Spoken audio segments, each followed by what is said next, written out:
Please do let me know if there's any objection in Hayward as well. All right, any opposed? All right, we'll deem the minutes to have been duly adopted.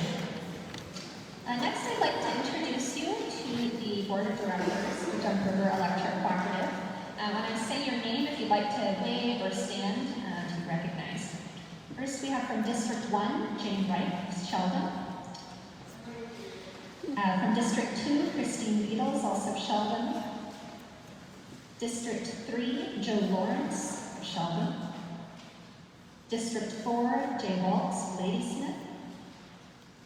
District 5, Bill Van Dorn, Ladysmith. District 6, Bill Amory, Hayward. District 7, Mike Gardner, Hayward. District 8, Walter Cook, Hayward. And District 9, Sandy Sharp, so Hayward. Thank you. Next, I'd like to introduce the election inspectors. These were individuals who conducted the counting of the votes.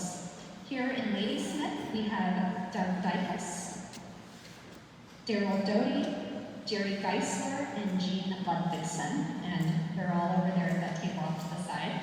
In Hayward, thank you as well, we have Kathy Oberman and Richard Dilbertson. Then moving right along, we'll go to the director elections. This year we had 3 districts up for election. District 2, Christine Beatles ran unopposed. District 7, Mike Gardner ran unopposed. And District 8, Walter Crook also ran unopposed. At this time, I'd like to ask Jean Ludvigson, the chairman of our election inspectors, to come forward and present the results for both the director elections as well as the bylaw amendments. We're not quite done. In that case, I will briefly explain what the content was for the bylaw revisions. Those were each summarized in the meeting materials and approved by the Rules and Resolutions Committee to be recommended for your approval. There were 2 different bylaw amendments. The first related to voting, and in general, defined the difference between an absentee and a mail-in ballot. We did some cleanup changes to make capitalization throughout the bylaws consistent, removed some duplicate language, and then removed language implying that nominations from the floor might be allowed, and otherwise simplified the bylaw in general. The second proposed bylaw was up for a vote, similarly related to voting and director elections. That one described what would happen in the event of a tie and added language to address unopposed director elections, such as we had today, to allow for an in-person voice vote when that occurs, as opposed to going through the mail-in and electronic voting process, which would save the cooperative money when that occurs.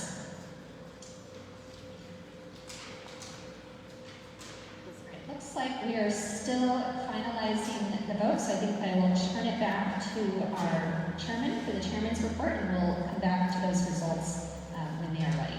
Thank you.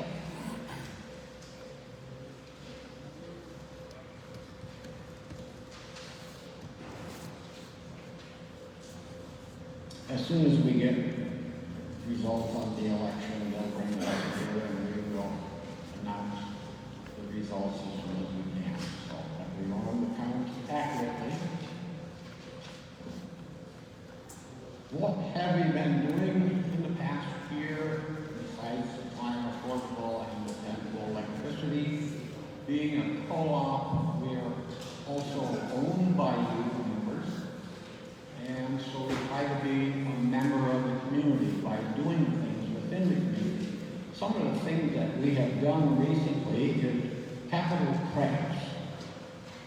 JRAC has returned $530,930 $33 to its members in this past year. The credits were applied to last November's bill, and allocations are listed on your April billing. Scholarships that we do. To date, JREC has awarded $304,550 in scholarships to students of our members. $19,000 was awarded in 2024. There are 35 scholarships available for $1,000 each in 2025, qualifying traditional and non-traditional high school students, as well as LCO, Ojibwa University, line workers, and Power of the Future. Community Sense. The fund has a current balance of $3,130 with 278 accounts enrolled. With the help of the Member Advisory Committee, in 2025, the Community Sense Board was able to award our second round of donations. I'd like to thank the Community Sense Advisory Committee members who helped determine the award. They are Peggy King, Patricia Smith, Gloria McCahey, Jamie Werner, Kathy Holman, and Vicki Pilot.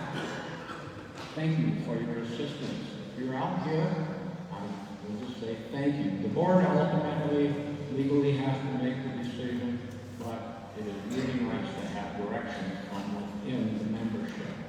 So if you are interested, and all of those donations are listed right up here, so I won't go through them. You can look at them where they all went to community organizations that help people within our footprint of Jump River Electric. If you are interested in Community Sense program, which is basically round up your bill to the nearest dollar, so if it ends with 50 cents, it just rounded up to the next dollar. And so on average, the most it's going to cost you in a year's time is, a half a dollar at a time, which would be $6. So, but if everybody does it, it amounts to a lot to give to the community that we serve. So if you're interested in that, whenever, if you show up at that table there, somebody will show up to help you sign up if you're interested in doing it. Because with 9,000 meters about in our footprint of Jump River, if we could get half of you rather than just a few hundred, it would really add up quick. So, at any rate, please do so if you are willing to do so. Now I'd like to introduce our current manager, Kurt Herrick, and he's going to give you an up-to-date on the business at hand and how we have done with your co-op. So, thank you all for coming out today. As Bill stated, you are the member owners of this cooperative. So, thank you for coming out, sharing your opinions. Your feedback is what drives the direction we go here. So, thanks again for coming out. Introduce one guest in the crowd. We have Rob Richards, the President and CEO of Wisconsin Electric Cooperative Association, the statewide. So, I was elected to the statewide board this past year, so I have the privilege of working with Rob side by side now at the statewide, but they're the ones that help with the magazine content, lobbying down at the Capitol, and just working for your behalf down there in Madison. So thank you for coming out.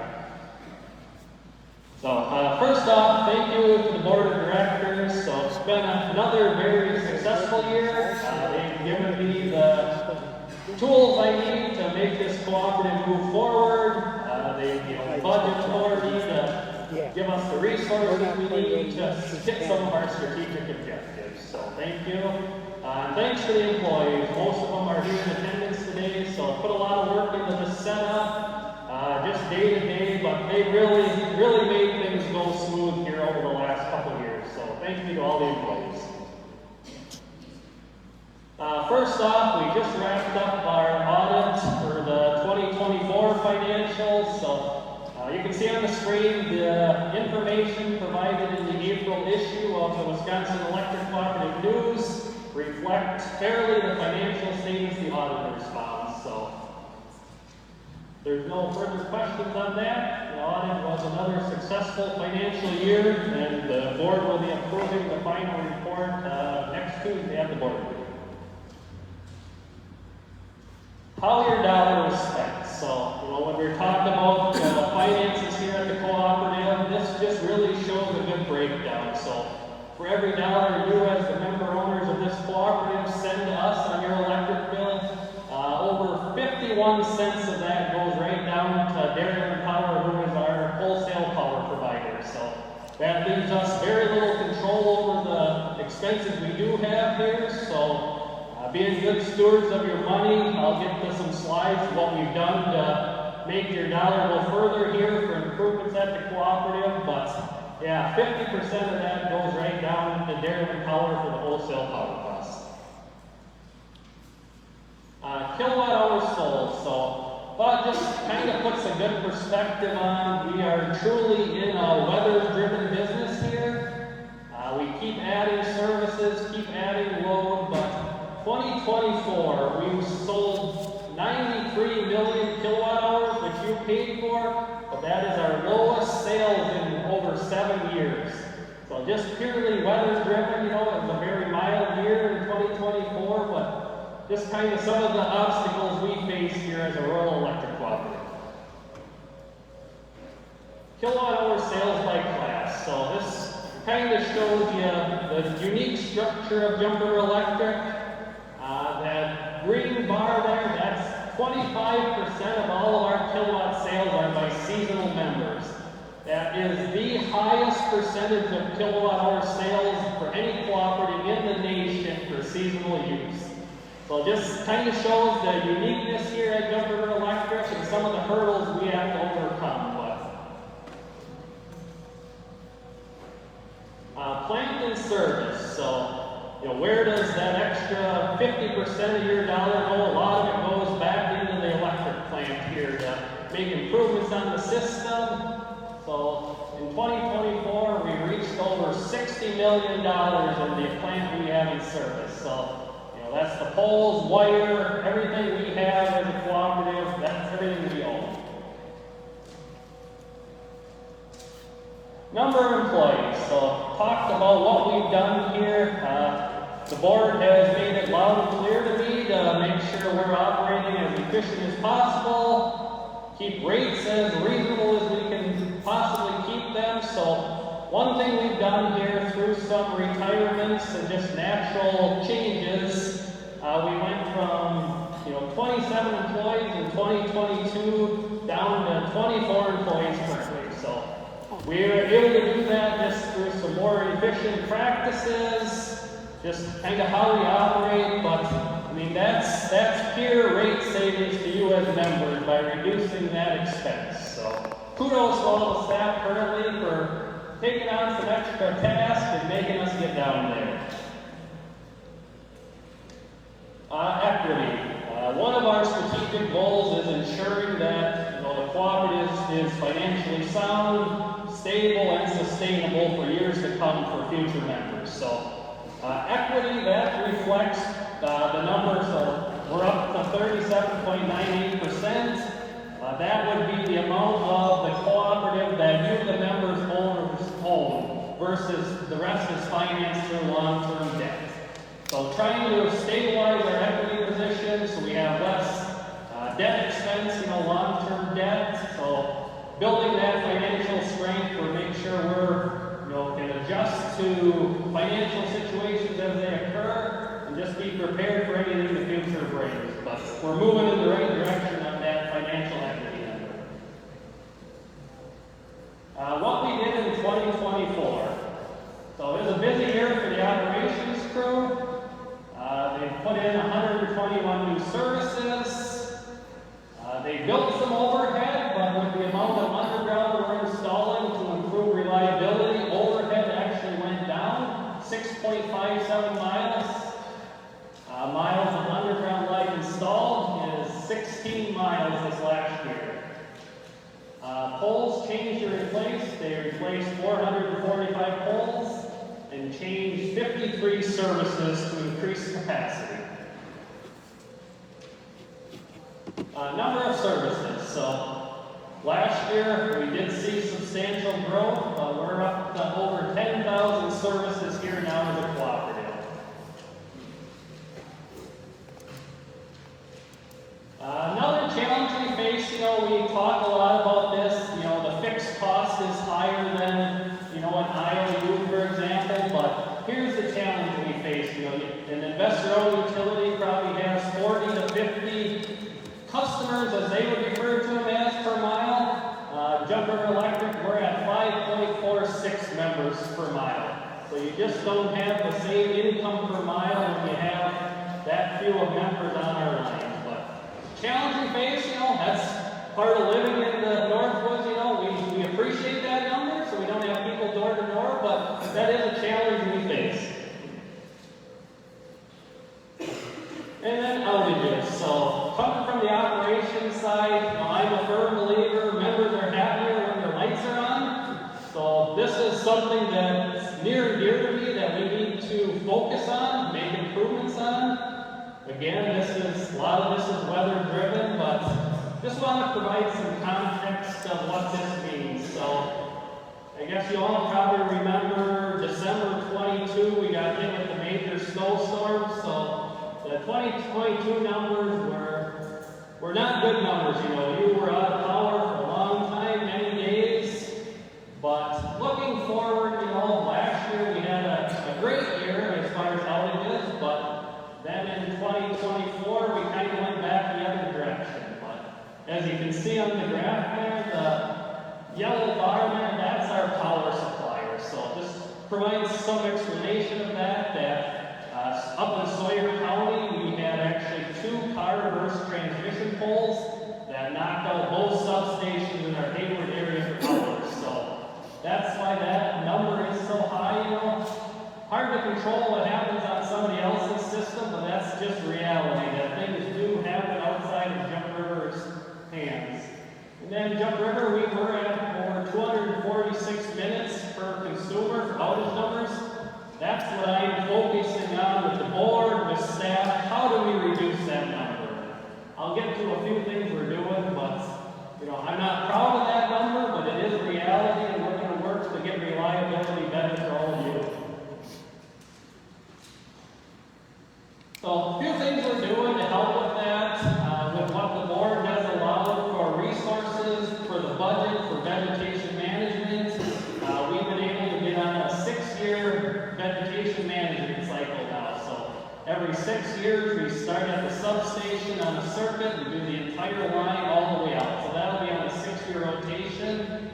We've never been on that in the history of the co-op here, so I think that will greatly help reliability.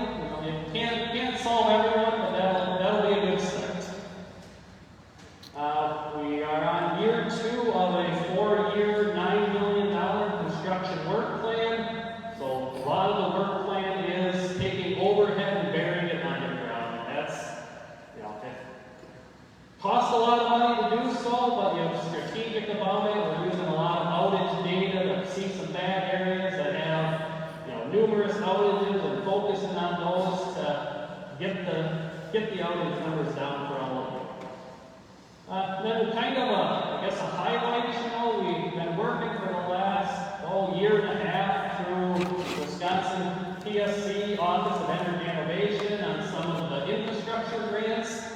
Those were paused for a time being, but just a couple weeks ago I did sign a grant agreement with OEI for just over $500,000. So this was a work plan project we were going to do regardless of funding or not. So we are able to leverage some of this grants and install this new infrastructure at lower cost to all of you. So looking forward to that. It does come with hurdles. There's a lot of reporting in that, but at the end of the day, I think it's worth it to all of you to save some money.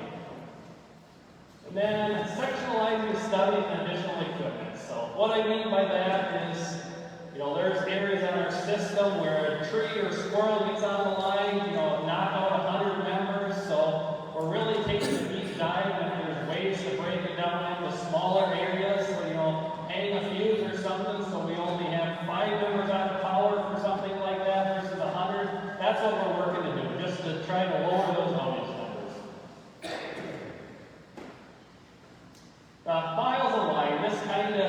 shows the tale of where the industry is headed. But the top there graph is the amount of overhead miles of line we have, and the bottom bar is the miles of underground. But you can see for 2024, we are almost 50-50 overhead to underground with 1,835 total miles of line. So surely if I present this next year, we'll have more underground than overhead. There's no disputing that. That's just where we're going as an industry. That's what the members want, so that's the direction we're going. You asked, we listen. So, anytime there's a major storm, large event, members always call up and ask, can't you communicate better to us during outage situations? So, what we are able to do and what we're able to offer you now is operations staff has our entire electric system GPS. It's all on an electronic map that has connectivity. So we're able to leverage that with our outage management system, and it predicts. So if you go back to the back table or you're a SmartNet user, you're able to sign up for outage alerts, and as those alerts will tell you, we'll notify you when an outage occurs, we'll give you an estimated time of restoration, and also let you know when that power comes back on. So, I really encourage members to take more advantage of that. That's what the members wanted, better communication. I think this is our way of doing that. The ultimate goal is,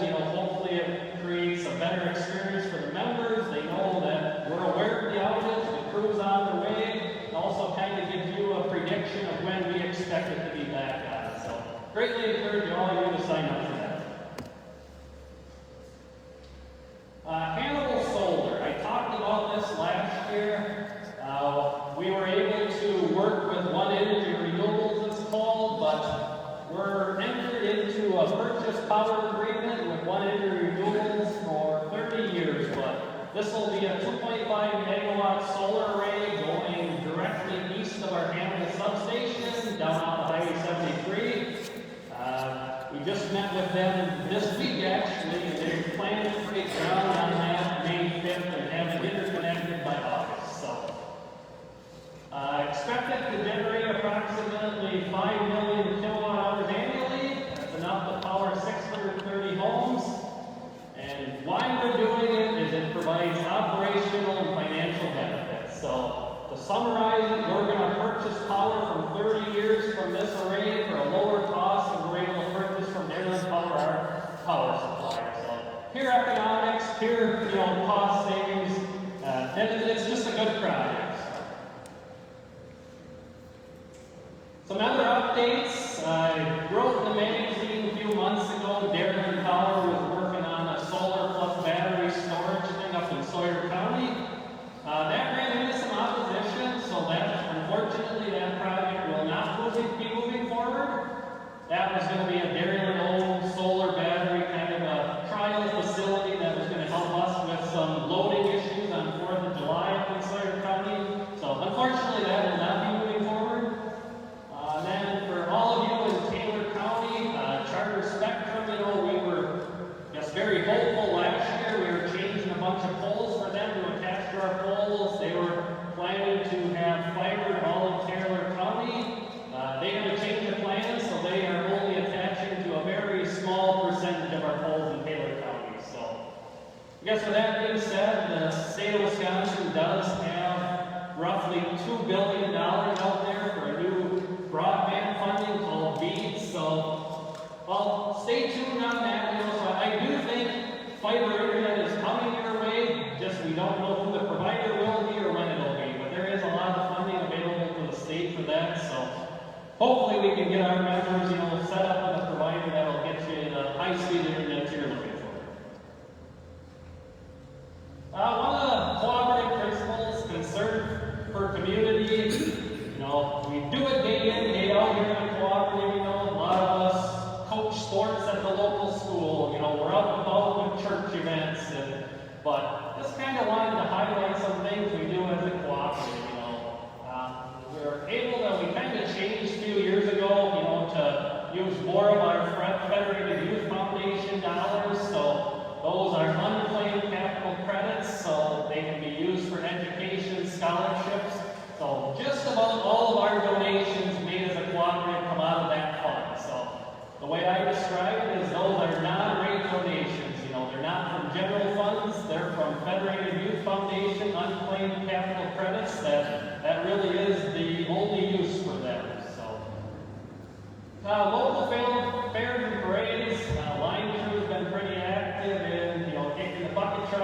out in Baltimore, being out and about the community. Had good feedback on that. They volunteered to do that, so that's good to see.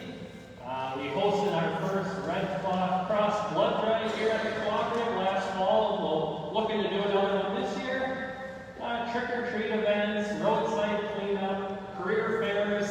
I know I go out to some of the local schools and speak to the career class a little bit, about the electrical industry.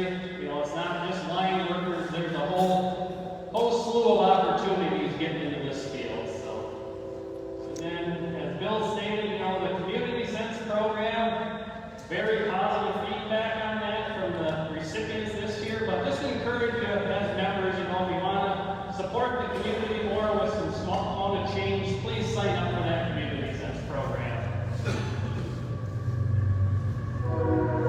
Another cooperative principle is cooperation among cooperatives. So, we're fortunate as a cooperative. We have other resources, both statewide and nationwide. You can't possibly staff for outage events, major storm events, but we're able to call in assistance through the statewide program or even national program if needed. So here in Wisconsin, we call it ROPE, Restoration of Power in Emergency. Just kind of some highlights, in 2022, we were the one calling for help. In 2024, we were able to send help. So in April of 2024, we had 4 Jump River linemen went over to Oconto Electric, north of Green Bay, for a week and help them restore power to their members. And then taking it a step further, in October, we actually had 2 linemen and our operations manager go to South Carolina for almost 2 weeks after the hurricane to help restoration there. So they all said, great experience, but that one was unique. They were living in a tent for 2 weeks with, 800 other line workers from across the nation. So very good experience, but that shows the power of a cooperative, and the resources we have available outside of, Jump River Electric. But nice to return the favor. And then safety. So I guess I'll tell staff this all the time, but if everybody doesn't go home and safe at night, nothing else we do matters. That's the #1 priority here, not only for employees, but also for the members of the general public. So what we've been doing to try to, improve that is we created a high voltage safety demonstration, and the line crew's been doing that with the DNR, emergency response team, forestry teams. There's been a lot of close calls over the years with, first responders show up to an accident, power line can still be energized. So trying to make sure they're aware of the electrical hazards. And then we have the youth safety demonstrations to over 650 students in our local schools. We're also the Rural Electric Safety Achievement Program certificates. So this is a national program. What that is it holds us to higher safety standards than electric cooperatives who choose not to participate in that program. And then last but not least, we've had no lost time accidents since July of 2020. So staff here is currently at 224,220 employee hours worked safely. So to me, that's incredible. You have the line crew who's out in the middle of the night, pouring rain, snowstorms, so for them to work safely every day, and the office staff, but that really goes to show here what we're about, the safety programs we have in place, and what we're doing, what matters. So with that, just a couple employee milestones to recognize. Unfortunately, Greg couldn't be here today. He had another family thing going on, but Greg Walter, most of you in the room here probably know him, but we've been on the line crew for 30 years, so he's out and about in the community all the time, but that's a long time to 2 in the morning phone calls, working in the weather, so congratulations to Greg for 30 years.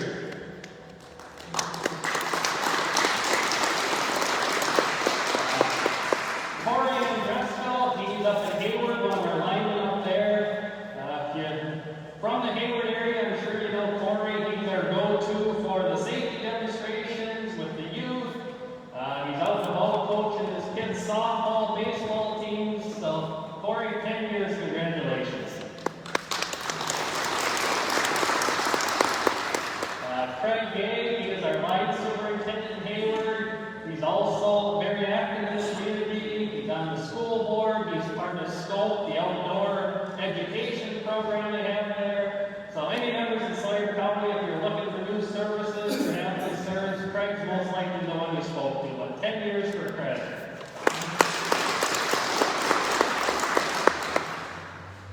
And then Sebastian Olmstead. So Sebastian he's our senior accountant, but he's kind of the jack of all trades here. He's also got IT attached to him, so he's our go-to for employees for IT.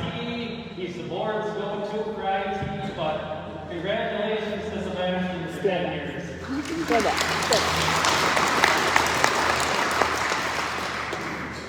And then we had a new hire this past year.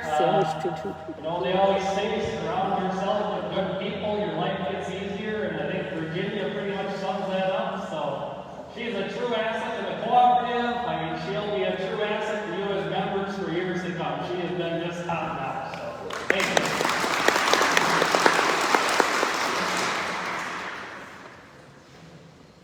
So again, thank you all for coming out. You know, I value your feedback. You can always call, speak to me, but you know, we're here to serve you. So it's been a pleasure to serve you over the last year and look for many more to come. So thank you.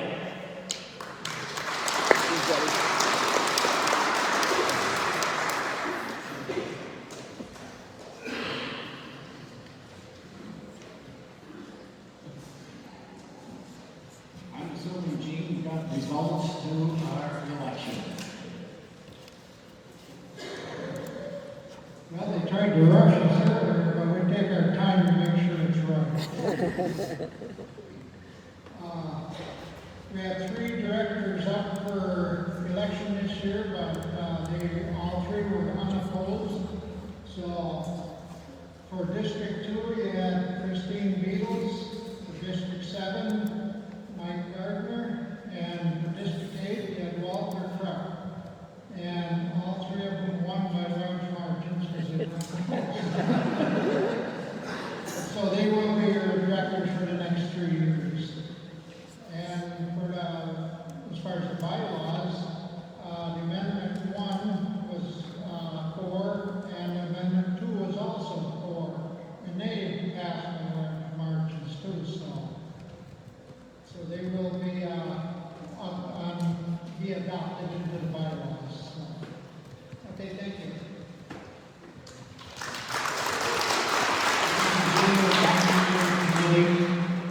Thankless job. I must say that You gonna keep just it here? seeing, you know, the employees that have been there for 30 years, 10 years, whatever. But what I have experienced being on the board here is that, you know, the staff here that works for you as members is very, very good. I guess when I came here, I was surprised with the character more than anything else. So thank you to the staff.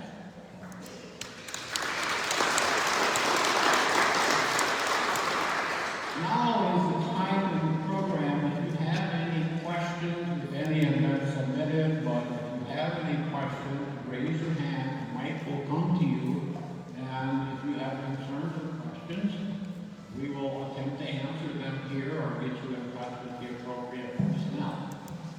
Raise your hand if you have a question.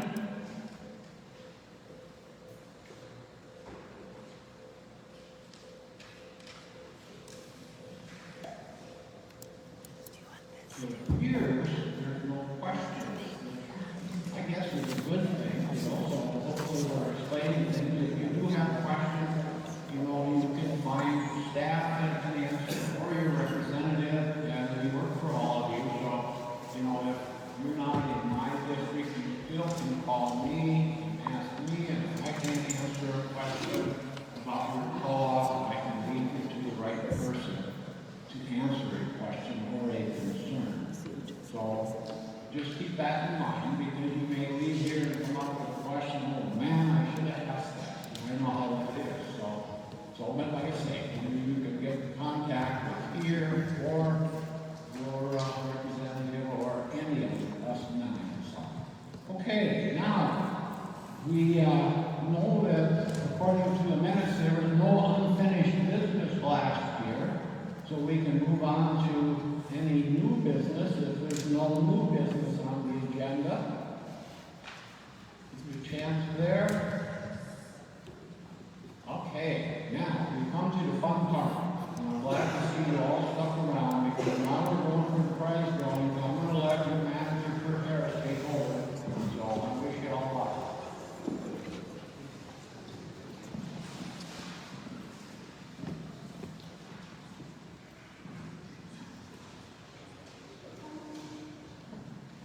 Oh, Jessica, can you handle the handling of the ballots? That one in the press. Yes.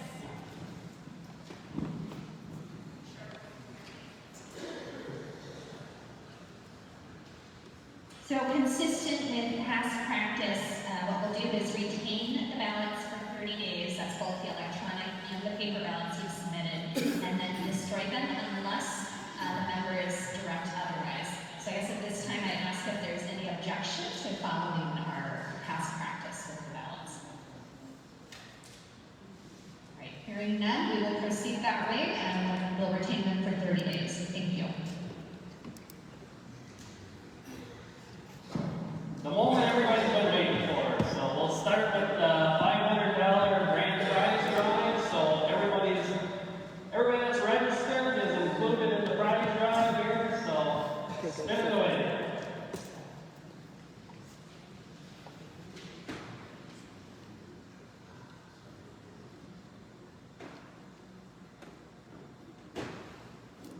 Bruce Ewings. Congratulations, grandson member.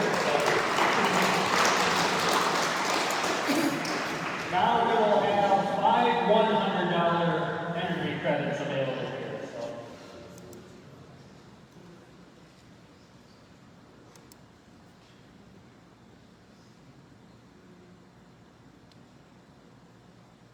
Jeff Allard, congratulations.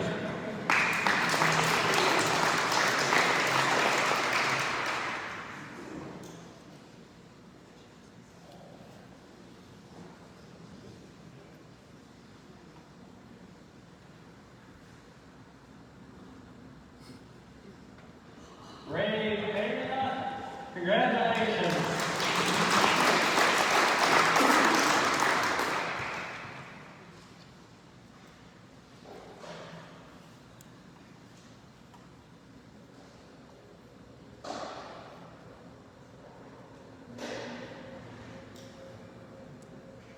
Donald Gray, congratulations.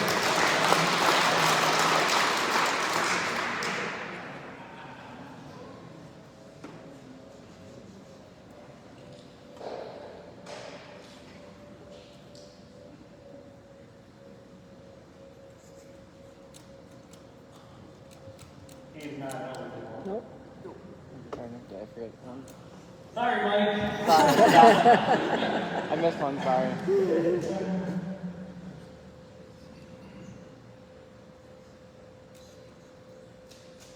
Connie Stoll. Congratulations. One more.